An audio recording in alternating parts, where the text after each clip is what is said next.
You're listening to The Secrets of Star Trek, where we discuss the hidden layers and deeper meanings found in all the Star Trek TV series, movies, and more. And today we're discussing the Deep Space Nine episode, Little Green Men. I'm Dom Bettinelli, and joining me today on the panel are Jimmy Akin. Hey, Jimmy. Howdy, Dom. And Father Cory Sticha. Hey, Father Cory. How's it going? Folks, I want to first tell you, be sure to get your very own Secrets of Star Trek t-shirt, like the one I'm wearing in the video.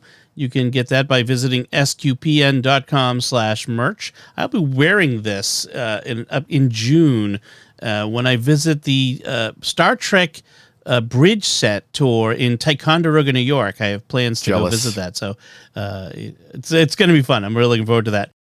So get your very own Star Trek shirt and Secrets of Star Trek shirt. You can wear it to conferences and cons or family barbecues, whatever. And I want to tell you about another show on the Star Quest Network you're sure to enjoy called The Secrets of Sacred Art, which you can find wherever fine podcasts are found or at sqpn.com/sacred art. So, Jimmy, can you give us a recap of Little Green Men? This week, Nog is headed to Starfleet Academy on Earth, and Quark, who has just gotten a fast shuttle from his cousin Gala, offers to take him and Rom there. Quark is actually smuggling a dangerous substance aboard the ship, though. Unfortunately, cousin Gala sabotaged the ship, and the sabotage forces them to try a desperate maneuver involving the dangerous substance that rockets them back to July of 1947, where Quark, Rom, and Nog become the basis of the Roswell UFO legend. Quark wants to alter the timeline and stay in the 20th century, so he makes the U.S. a business proposition to advance human technology by 400 years. However, the officers of the base receive orders from President Truman to find out more about the Ferengi before any deal can be made. They begin using a third-degree interrogation on them and threaten to use torture. Rom tells the truth that they are from the future, but Nog tries to bluff that they are part of an invasion fleet. A fight breaks out with the military guards, but a local professor and his fiancée, an army nurse, are convinced that the Ferengi are harmless and they help them escape. The Ferengi also have an ally in Odo, who stowed away aboard the ship because he suspected Quark's smuggling operation. They fly the shuttle into an atomic bomb test. They use the last of the dangerous substance to create a reverse time warp to get back to the 24th century. And when Rom and Quark and Odo get back to DS9, Odo takes Quark into at least temporary custody on the smuggling charge. The end. So, Father Cory, your overall impression of this one? This is a fun one. This is so much fun. I mean, that's just the way you can put it. We get to hear the Ferengi language, the native Ferengi language. We get to hear how human language sounds without the universal translator. We find out that Ferengi have universal translators implanted in their ears. I guess that's a good place for it. Babelfish, if you know Hitchhiker's Guide. It's just a lot of fun, and and I love the old military uniforms. This is Army Air Force uniforms. I wish the Air Force uniforms looked more like that now, but because they actually look like military uniforms, unlike they do today. But I'll talk about that later. Yeah. How about you, Jimmy? Oh, yeah, this is a really fun story. There's just so much fun stuff in this one. They did this. Now, interestingly, this had been pitched in the first season of DS9, but the showrunner at the time didn't like the idea, so they passed on it. But then when they got up to the fourth season, Roswell was becoming an even bigger thing, and we were heading up to the 50th anniversary of it. So they repitched the idea, and people liked it, and so it got made, and it's really good. Mm-hmm. There's a lot of fun stuff, just character based, because we've known these characters for years now. Even Worf, who's part of the show at this point, they start the show with, since Nog is heading out into the world, he's going to Starfleet Academy. They introduce a bunch of things about Ferengi culture and beliefs in this. Mm-hmm. But one of them is when a boy is becoming a man, he sells his boyhood treasures to make a profit to raise capital for what he's going to do as a man. And so they start with not an auction, but a sale of things that Nog has accumulated as a boy. And Captain Sisko has basically pressured Worf into coming to this event. And despite his complete lack of interest, because Worf is new, this is only like his 8th episode on the show or something. He's not really friends with any of the Ferengi at this point. He doesn't think he's just here to please Captain Sisko. Mm-hmm. And Sisko even tells him, you better hurry up or there won't be anything left to buy. He then finds a Ferengi tooth sharpener. And Klingons have canine teeth like the rest of us, and Worf instantly takes a liking to the Klingon tooth sharpener and says, how much? And that's just a great character moment, you know? Yep. What the film really is doing is the central segment of the film is a tribute to 1950s B movies, science fiction B movies. All the characters we meet are, archetypes from those kinds of movies. I've watched dozens of them, and we've got the college professor and the army nurse who's beautiful and smart and sympathetic, and we've got the cigar chomping commander, and we've got these other army figures who are hostile to the aliens and stuff. They all hit just note perfect.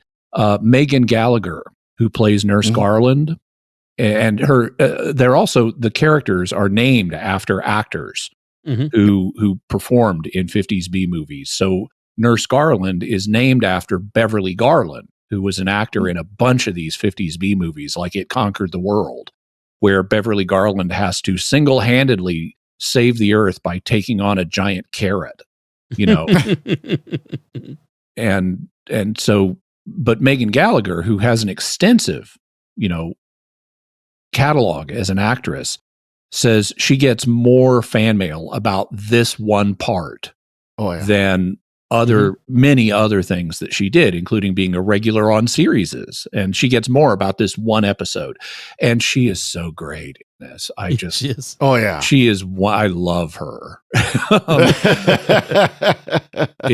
She was perfectly cast, as pretty much everyone was. My only criticism is, so one of the things they do in this, because it's 1947 and they're making a point about this, they have everybody smoking pretty much. But they made a mistake in terms of 50s B movies. You've got, most of the people are smoking cigarettes, that checks. The military commander is smoking a cigar, that checks. The professor needs to be smoking a pipe, and he's not. He's smoking cigarettes. Yeah. You talk about Megan Gallagher being perfectly cast. Well, she was, because according to Memory Alpha, when the casting notes went out to agents, it said, we need a Megan Gallagher type for this role. And so her agent said, you want to do it? She says, okay. And so she got the role, which is perfect. That's so the casting director knew exactly what this part needed. So that was really good. This is one of my favorite DS9s. I just love this. It is very light on regular cast. I mean, Sisko gets exactly 2 lines in this whole episode. This is all Ferengi all the time, and it really highlights what the Ferengi had become. It's clear that the opening Nog Boyhood Treasure sale is just so they can have brief moments with each of the regular cast so they can get a paycheck for this episode. Right. Yeah. By the way, the director of this episode, James L. Conway, had recently, before this, directed a movie about Roswell, about the Roswell incident. Hangar 18. And so Quark's ship in this is stored in Hangar 18. So it's a little funny bit there. I'm not sure they got him because he had directed that, but maybe. It's also a bit of an homage to the original series episode Tomorrow is Yesterday, where we've talked about that not long ago. Captain Christopher talks about, you're just like a bunch of little green men. So it's that idea of people from our future. Actually, the line Captain Christopher says, "I've never believed in little green men," and then he turns around and Spock says, "Neither have I." That's right. That was a really good moment. The opening, I get a kick out of the opening scene. That's the Ferengi version of St. Paul's. When I was a child, I thought as a child, I reasoned as a child, but now I'm an adult, I put adult or childish things away. Apparently, that's the Ferengi's version of that, and that's from 1 Corinthians. And then going to the actors, there's a big name actor in this, at least a relatively big name actor, Charles Napier, who played General Denning. And I know him best from the Blues Brothers. He was the head of the band that the Blues Brothers stole their gig Yep. But he's one of those actors that was in everything for a He's long previously in the original series episode The Way to Eden, where he played Adam. Yeah, Oh, wow. brother. What a difference. Funny. Gonna eat all the fruit and throw away the rind. What a different character. And I'm not sure that General Denning would like Adam very much. Well, and he looks so much different than he did in that. Yes, it was really good. So crack my knuckles and jump for joy. I got a clean bill of health from Dr. McCoy. That'll be fun when we get to talk about Way to Eden. Oh man, that's a terrible episode. I know. So again, the opening scene, we have this, what Americans might call a yard sale. The Brits might call a boot sale or a garage sale in America. We would call it maybe rummage sale. Yeah. Rummage sale. Now Worf, you mentioned Worf there. It's very interesting. We have a very serious moment from Worf where he says, I don't think a Ferengi belongs at the Academy. Mm-hmm. You know, Worf is showing some of his prejudices from his previous encounters with Ferengi. And O'Brien points out that it wasn't very long ago that someone might have said the same thing about a Klingon at the Academy. And this is one of those moments where we're seeing Worf develop in real time, you know, in that sense of this is going to be a moment where Worf has to think, maybe, you know, eventually Worf will warm up to Nog and will warm up to the Ferengi, you know, Rom especially. Not so much Quark, but at least for Rom and Nog. Well, he becomes a mentor really to Nog when Nog returns from the Academy. Yeah. Yeah, this is something I really appreciate that scene because it's, even though Worf is a Klingon, this is a human moment. Mm-hmm. And there's a rational basis for what he's saying. You know, because Klingons historically have been very duplicitous, and he doesn't really know Nog. And the Ferengi have been duplicitous. The Ferengi have been duplicitous, and he doesn't really know Nog because he's new. And so, you know, there's a rational basis for his view. But O'Brien is totally right. People would have said the same thing about him. And what that shows is Worf is not being irrational here, but he does have a bit of a blind spot. A flaw, a character flaw, and character flaws are what make characters interesting. Mm-hmm. You know, if you've got a character who's a Mary Sue or a Larry Stu that just has no flaws, they're very boring. They're bad characters. So this is good. What it reminds me of is a moment in the filming of Star Trek VI, The Undiscovered Country, which focuses. It has several scenes focusing on inter-Klingon human prejudice, which is a stand-in for human racial prejudice, you know, and national prejudice, you know, Americans and Soviets and stuff like that. And prejudice, regardless of the form, is part of the human experience. And it's something that everybody needs to fight. And there was a line in the script for Lieutenant Uhura where they were talking about some Klingon, and Uhura had a line that was something to the effect of, but would you want her to marry your daughter? Or would you want him to marry your daughter? Or something like that. And Nichelle Nichols refused to say the line because it is the kind of thing that, you know, would have been said by a white person in a racial prejudice situation about interracial marriage in, say, the 1960s or 70s or even today. Yep. And so Nichelle Nichols refused to say the line, and I thought that was a tragedy because it would have been high art if she had said it, showing that prejudice, even in the 24th century, is still a reaction that humans have to deal with and have to fight against. I mean, that was the point of a lot of what was going on with the Klingons and the humans in Star Trek VI, is overcoming prejudice. And I thought it would have been a brilliant line. And for an African-American actress to deliver it, that would have been high art. But she just refused. She refused to. Well, I can understand that. I mean, that's a similar line to someone saying, well, you know, he's pretty good for an insert race here. Mm-hmm. Yeah. You know, very similar. Oh, you know, I like him, but, you know, he's whatever race it happens to be. Yeah. You know, something like that. To give a parallel, So occasionally watch Quentin Tarantino movies. I haven't watched them all yet, but I've watched quite a number of them. And he normally deals with race and prejudice issues in a very sophisticated way. If you watch Django Unchained, we have, I'm blanking on the actor's name, Mace Windu. Mm-hmm. Samuel L. Jackson. Yeah, as a slave who's a house slave, who's totally on the side of his master. He's a villain in this, and it's a great part for him. Even better in terms of this kind of analysis than Django Unchained is the Hateful Eight. In the Hateful Eight, they deal with racial and ethnic issues in an extremely sophisticated way, and I appreciate Tarantino's ability to do that, and the actors, regardless of their race, who have to do uncomfortable things to communicate human truths rather than just saying, "Oh, this is bad, I have nothing to do with it." It is better, rather than ignoring it and minimizing it, to explore it in a sophisticated way as a way of helping people understand the temptation towards that and how it can seem rational, but how it also needs to be resisted. And so I much prefer complex, sophisticated approaches to this subject to just cartoony, it's all bad, it just have nothing to do with it, and don't even try to understand the perspective of a person who is prejudiced and why they're prejudiced. Going back to character development, of course, we see Worf developing.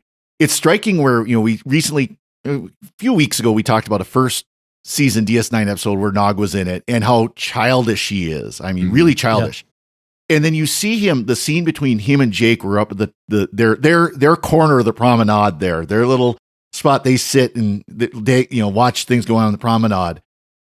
Very different person. He has developed so much. And of course, that's why Nog became such a popular character in this series. Yeah. Is Aaron Eisenberg and the showrunners and the writers developed that character so well. And not just him, but Quark and Rom too. They both have dramatic character development. And all three of those characters, especially given the legacy of how the Ferengi were handled on Next Gen, which was disastrous. Yep. Mm-hmm. All three of those characters, if they had been written in a Next Gen way, they would have all three been very unpopular. Well, we know exactly what Quark would have looked like because we saw it. He was in the first Ferengi episode. Armin Sherman was in the first Ferengi episode. Yeah, so we know exactly what he would look like. Yeah. I want to agree. I love that scene with Jake and Nog, and it was very poignant to see, the friends parting. It's something many people have experienced in life. Is we've reached the end of our childhood. And we're going our separate ways in the sense, and the nostalgia and the loss. Even just the moving from someplace you've lived for a while, even if it's a decade or whatever, to the last time you'll do this, the last time you'll be there, the last time you'll see this person. Yeah, it's a big deal. We'll talk about Quark and his ship that he got from his cousin Gala. Beware of not Romulans, beware of Ferengi giving gifts, especially when it's too perfect.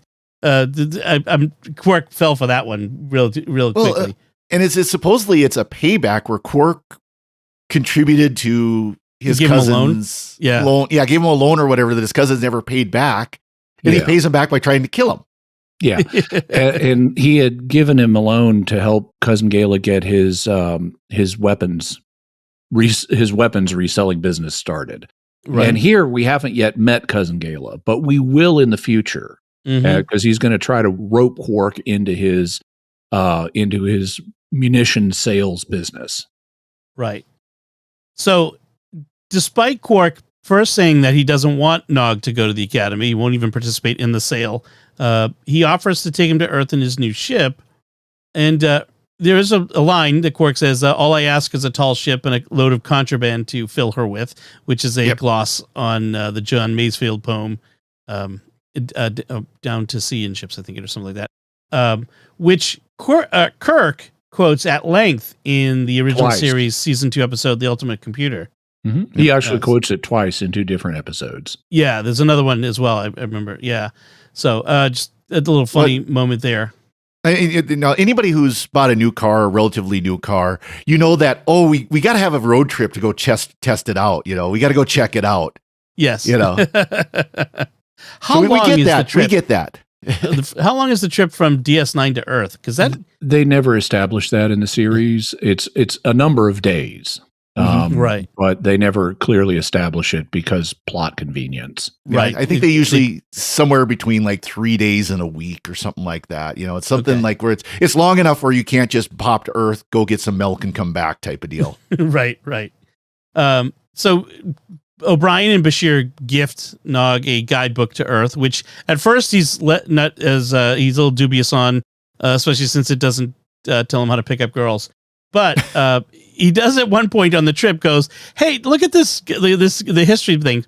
Doesn't this Gabriel Bell from the Bell Riots look a lot like Cisco?" Yeah. which of course it is. That's a previous 2-parter on DS9. Past tense.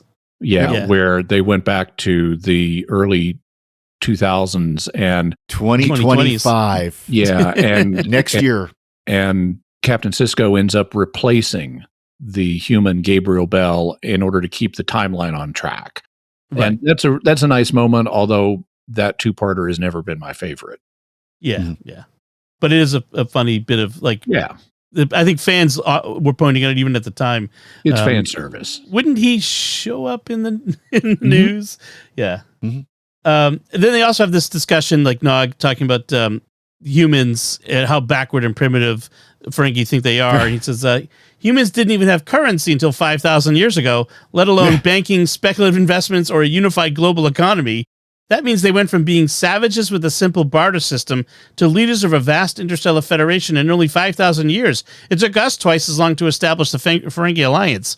Yeah. So that was a fun moment. And then Quark has an explanation for why it took so long for the Ferengi to get to that position. He says, hey, I forget the exact how he sets it up, but basically there's nothing more important than short-term quarterly profits. Right. So it's like they're not focused on the long term; they're focused on the short term.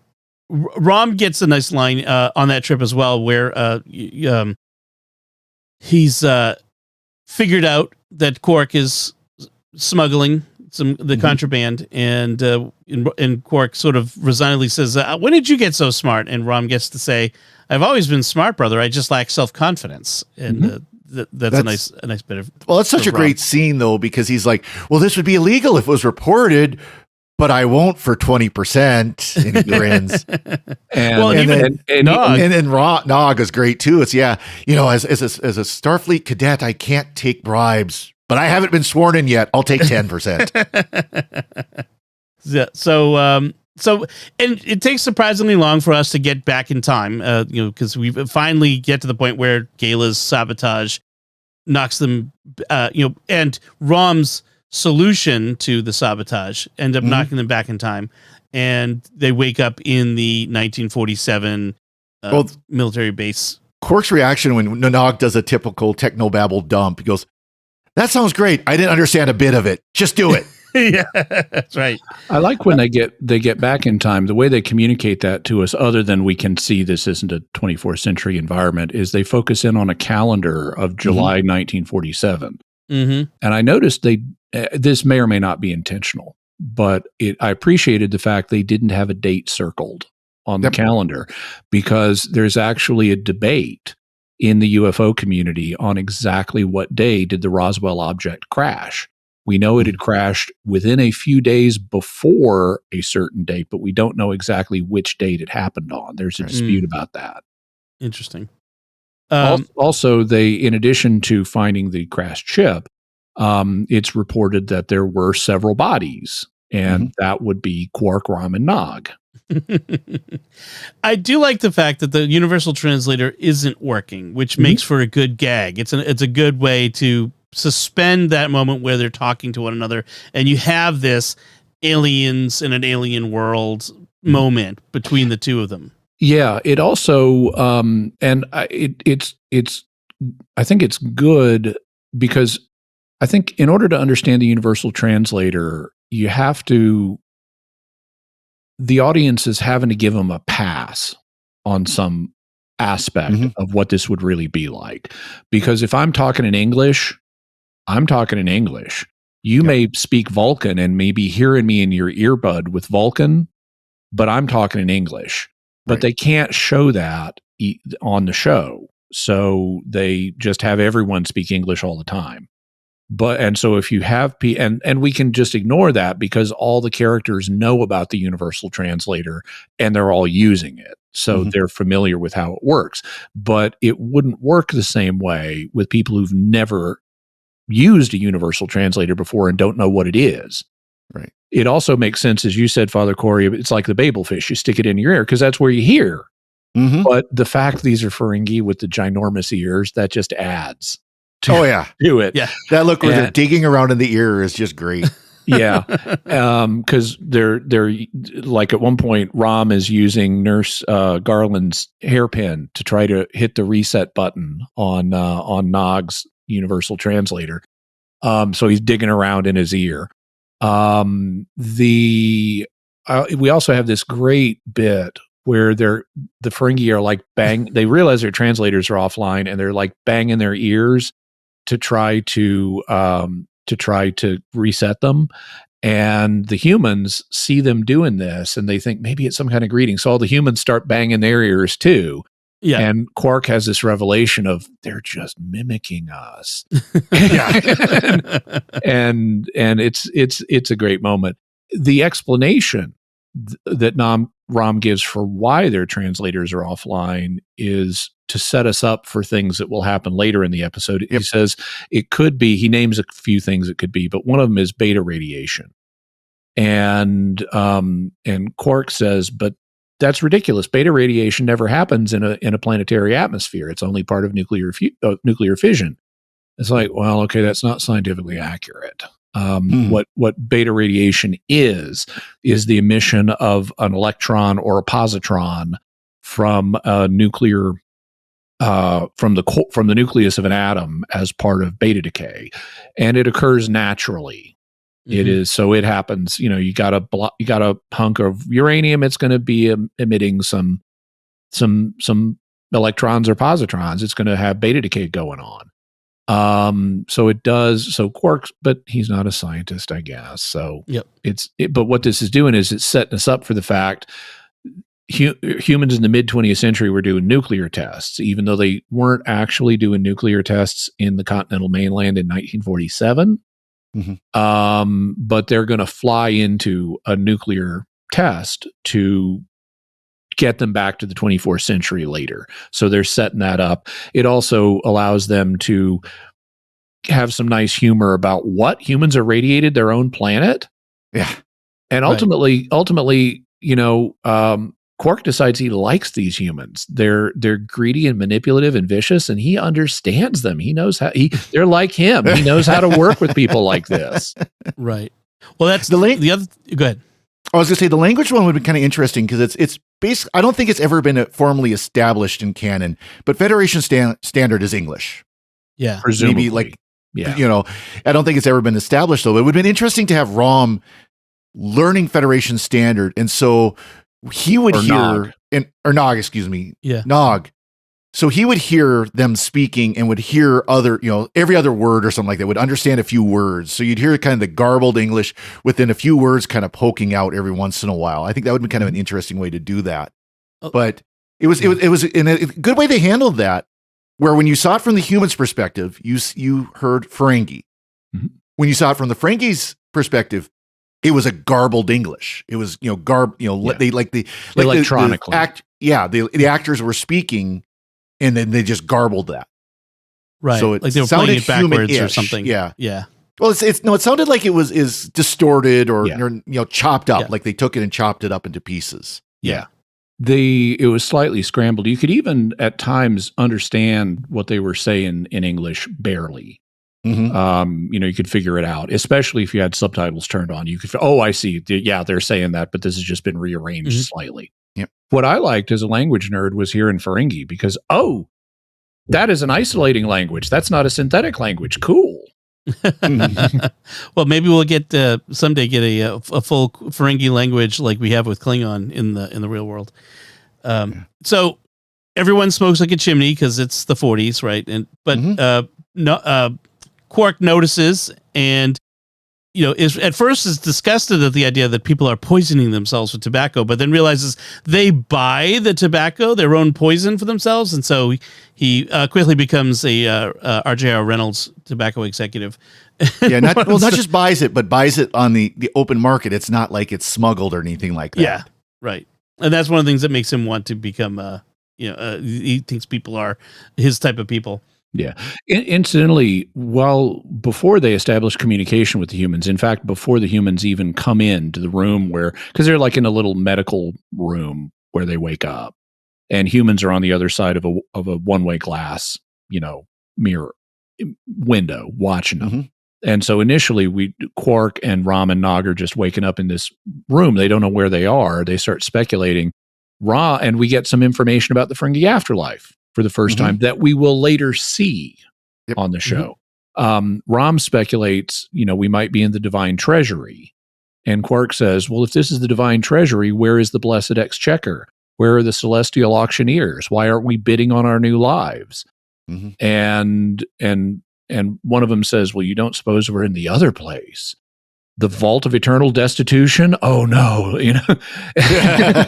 Well, Quark responds, well, that's ridiculous. The bar's been showing a profit, which is which is great. Yes. I love these insights into the Ferengi religion.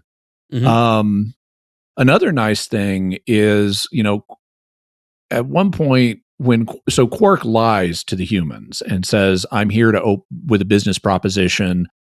The Ferengi would like to, partner with you for business purposes. And General Denning is like, well, how do you even know about us? Says, we've been watching you for years. We know all about humans: baseball, root beer, darts, atom bombs. And he's just named, baseball, root beer, and darts he knew about from the Starfleet officers he had worked with at the bar. Right. Which, speaking of root beer, that scene between him and Quark, you can go see it on YouTube, is just fantastic. Him and Garrick. It's just hilarious about the insidiousness of root beer. It's sweet, but insidious. Like the Federation. It's cloying. Yeah, that was good. So, and then we have Nurse Garland quotes what will eventually be the Kirk line at one point. A few years from now, mankind could have rocket ships of our own. We could travel the galaxy, exploring new worlds and new civilizations. So we get a little bit of that in there, which is nice. And then, most of the way through the episode, but halfway through maybe, there's this military dog that's been hanging around. Nobody seems to remark on it. Yep. Yeah, German Shepherd. And it turns out it's Odo, who stowed away on Quark's ship in order to to catch him doing smuggling, because he was sure he was doing something not out of the goodness of his heart with this trip to Earth.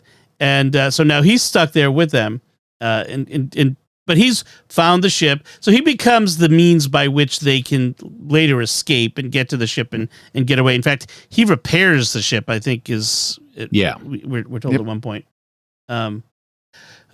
Quark has come up with this plan to enrich himself and basically to become the leader of Earth. He thinks that the humans are so backwards. And the Ferengi Alliance eventually. Yeah. Right. He says the Ferengi will have warp drive before anyone, including the Vulcans. And I'm thinking, the Vulcans already have warp drive, don't they? Yep.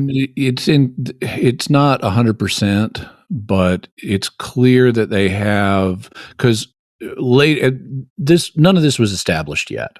Later canon would strongly suggest that the Vulcans already had warp drive. For example, we see them using warp drive in First Contact, which is but that's at 100 and something years after this. Yeah. Closer in time, though, is the Carbon Creek episode of Enterprise, where that's in the 1950s, and they somehow got to Earth. Ronald E. Moore has speculated maybe they weren't using warp drive to do that, though. Maybe they were using something like the Romulan singularity drive.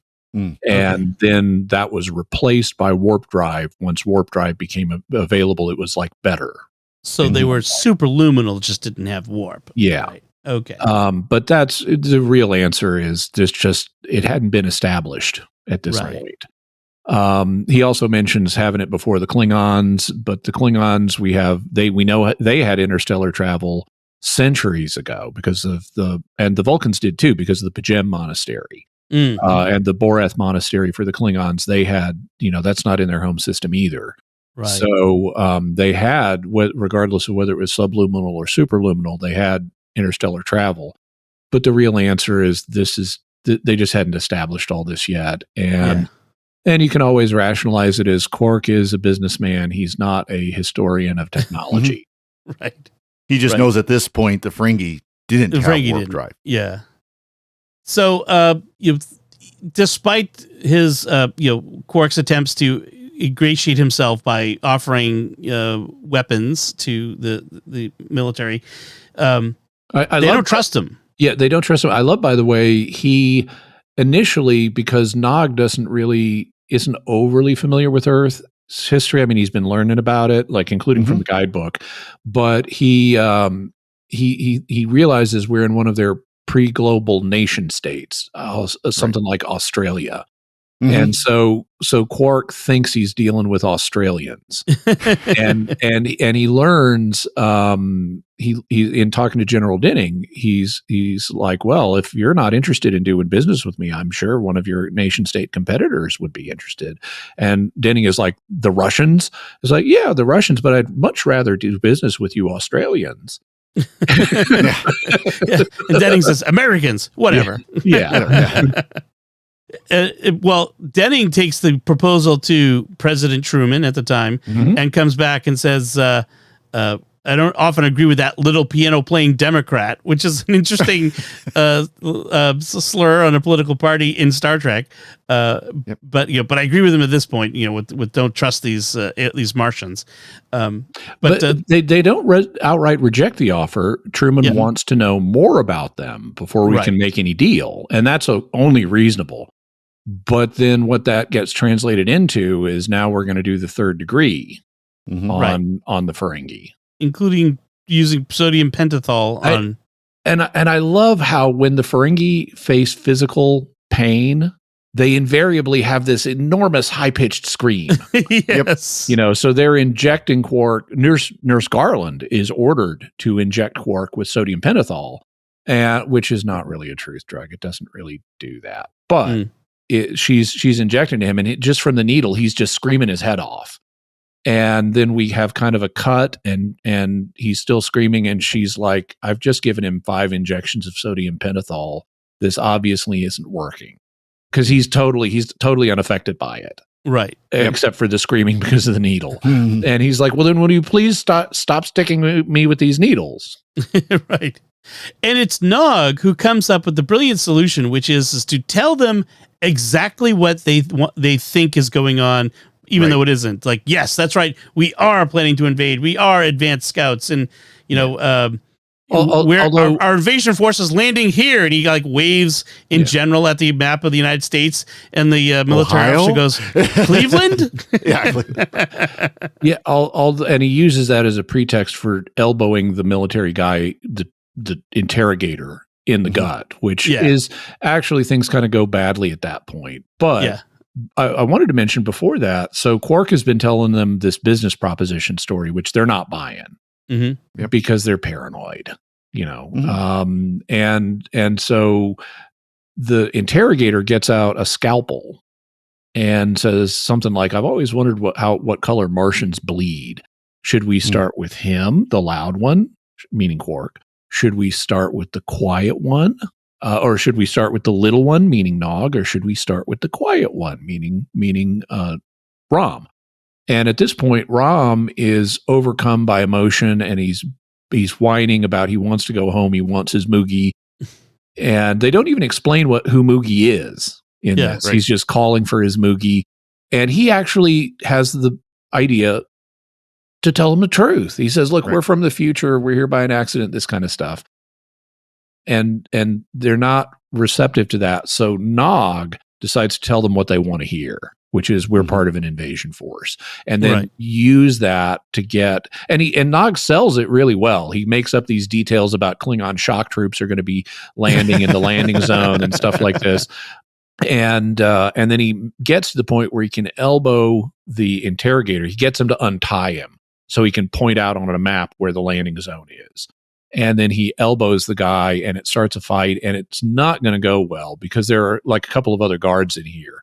But that's where Professor Jeff Carlson, Jeff Carlson and Nurse Garland step up because they've been, as the fight was breaking out, or as it was about to break out, Quark is like, we're helpless, we're harmless, we just want to sell you things. And Nurse Garland was convinced. I mean, she even was objecting earlier to the sodium pentothal and the third degree, saying this is wrong. And so that's when they step up and they help them defeat the other two guards that are guarding them. And I think it's Rom says, won't you get in trouble for helping us? And Quark says, why should she? And she says, yeah, because you used your insidious alien mind control powers to manipulate us. And Quark's like, that's good. That'll work. Yeah, that was good. Right. So they escape from the building. They head to Hangar 18, and that's where they jump inside and take off in their ship. And there's a whole thing about how Nurse Garland, again speculating on the future, talks about a vast alliance of planets, and Rom says, or a federation. Like he wants to give it away. He really does. Yeah. But they managed to get on board and get to the atomic test in time, and it ignites the chemosite. Yeah, in Nevada. It ignites the chemosite in the hold and sends them back in time. That's the magical substance that chemosite. I don't know if it's ever mentioned again, but that's the substance Quark is smuggling. So, and then they get back to their own time, and Odo wants to arrest Quark for smuggling contraband, and Quark says, "What contraband?" Which is that's another classic bit of trope where the thief discards the evidence and can't be arrested because of, for plot reasons. Well, I like Rom at that point because he's like, enjoy your time in jail, brother. And he gets this grin. It's like, I've got the bar now. Yeah. Rom, get me a lawyer. I'll call cousin Gala. I'm sure he'll know a good one. Yeah. Rom, you idiot. Rom's not an idiot. He knows what he's doing. He knew exactly what he was doing. He's getting a vacation from his brother. So, any other notes on this one, Father Cory? So as I mentioned, I love the uniform. I've always loved the old Air Force, military uniforms in general. I've always loved that, and especially the Army Air Force. And this is during the time of the Army Air Force by about 2 months. Yeah, because the U.S. Air Force was not actually founded until September 18th, 1947. So 2 months after this. So these are, but at this time, the Army Air Forces had pretty much separated from the rest of the Army. They had been established in the Army and had pretty much separated. And of course, there's kind of a personal connection to this because I am a veteran of the Air Force and shortly will be a member of the Air Force again.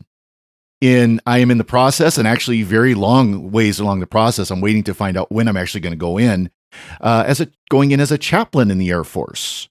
So does this mean that if I were to be smuggling chemosite, since you're not yet sworn in, you might be open to not reporting that for, say, a fee of 10%? We'll have to discuss that. I'll take 20. But yeah, it's something I wanted to do for a long time, is go be a chaplain. And and Dom posted it in the SQPN newsletter. If you're not signed up for that, why not? It also got posted and discussed in the SQPN Discord. If you're not part of that, why not? But it's like I said, something I want to do for a long time. So going back to the Air Force, I did laugh though with the uniforms. When I was in the Air Force previously, 30 years ago, they had changed the uniforms, the formal uniform, the formal blue uniforms, from something that looked fairly military, similar to the brown uniforms that you saw in this episode, to more of a what you got jokingly called the commercial pilot's uniform, because it looks very much like a 1990s era business suit. And I kind of wish the Air Force would go back to a more military looking uniform, because they just look sharp when they're done right. But anyways, unfortunately going into the chaplaincy mean I had to resign from the SQPN board as chaplain. We now have Father Jason who's doing that, who's taken over for me, and Jimmy's pastor, and grateful that he was willing to do that. And unfortunately, it does mean I also will have to step back from podcasting. I won't be able to remain on the podcast. Hopefully, I'll be able to come back once in a while as schedule permits, but it won't be a permanent thing. And we will miss you. Miss being here. Yeah. So, I like the nice thing is the U.S. Army has brought back the pinks and greens. That's what they're called, of this era. So maybe the Air Force will find and they look something sharp. similar. They look very sharp. Or maybe you'll be working in the Space Force and get to.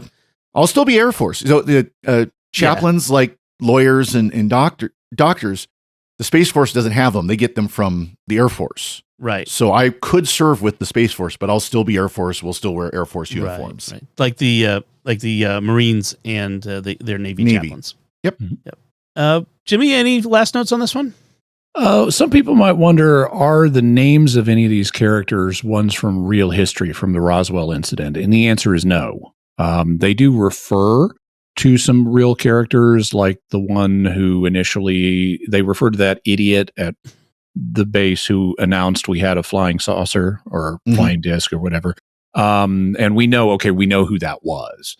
But all of the characters here their names are taken from 50s B movies. So that none of them are real characters.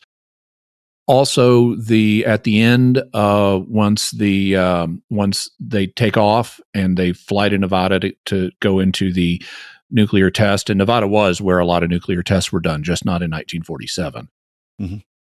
The general is asked, well, how are we going to explain this? And he says, well, all we ever found was a crashed weather balloon, which was the cover story, or the second story, I should say, that was released. And after the initial flying disc story, they later came up with another story. So there have been several Roswell explanations from the government, and I analyzed them in episode 49 of Jimmy Akin's Mysterious World. So you can go to mysterious.fm/49 to hear about the Roswell incident and what I make of it. Also, only other one note was just a cinematic note, but I noticed in when like our heroes are waking up after they get back to the 24th century, they're still on the shuttle, with the ship. Its name is Quark's Treasure. And he doesn't get to keep it. He has to sell it for scrap. We find out before the end of the episode, which sets us up way down the line for the Magnificent Ferengi, where he needs to get one of his cousins involved because it's it Liquidator? It's not Liquidator Brunt. It's the assassin type Ferengi guy who, I've got my ship that someone might need. So Quark doesn't get to keep the ship, but when they're waking up on the ship after the time travel, they're sitting in their chairs and they got their eyes closed and they got their heads leaning to the side, and then they sit upright. And this reminds me of the time travel sequence from Star Trek IV, The Search for Whales, where we don't see what happens during the time travel experience, but we do see a similar wake-up procedure from it. Right. Excellent. So that'll do it for this time, I guess. We would like to take a moment first to thank our patrons who make it possible for us to create the Secrets of Star Trek, including Lee and Julia, Brenda H., Jerry H., Joseph K., and Mike P. Their generous donations at sqpn.com/give make it possible for us to create and continue the Secrets of Star Trek and all the shows at StarQuest. And you can join them by visiting sqpn.com/give. We'd also like to thank Victor Lambs, who edited this episode. So that's it from us. We would love to know what you think of this DS9 episode, Little Green Men. Let us know by commenting on the show at sqpn.com/trek, our Facebook page at facebook.com/StarQuestMedia, send an email to trek@sqpn.com, or visit our Discord community at sqpn.com/Discord, or you can watch The Secrets of Star Trek on our YouTube channel at youtube.com/StarQuestMedia. We'll be back next time when we'll be discussing the Voyager episode Projections. Until then, Father Cory Sticha, thank you for joining me and sharing the secrets of Star Trek. Thank you, Dom. And Jimmy Akin, thank you as well. Thank you, and live long and prosper. And once again, I'm Dom Bettinelli.